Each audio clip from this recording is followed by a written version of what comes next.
Hi guys, I'm Nick from Moto. I'm one of Moto Tote's roamers and I'd like to show you the reasons why I love using a Moto Tote carrier. When I was first looking into getting a motorbike carrier, I wanted something that was very stylish and sleek. And as you can see, this is suiting my project perfectly. Another feature I was looking for in a carrier was stability. And as you can see, this thing is rock solid and it's holding my pride and joy and it's not going to go anywhere. And no matter what terrain you're driving on, the bike will always be secure. So one of the other key features is the front wheel chock. So when you're pushing the bike up, you can put the front wheel in, it will stabilize the bike and hold it while you put the straps on. So another benefit is that the Moto Tote carrier has a built-in ramp.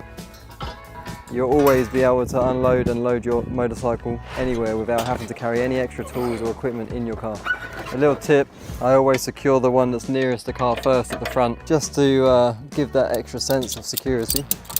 And then grab the second one for the front, clip it in, take the slack.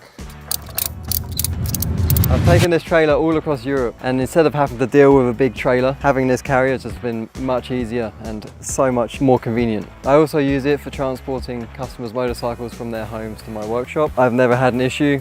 Incomplete bikes, no problem. Bosh it in there and it's going to be just fine.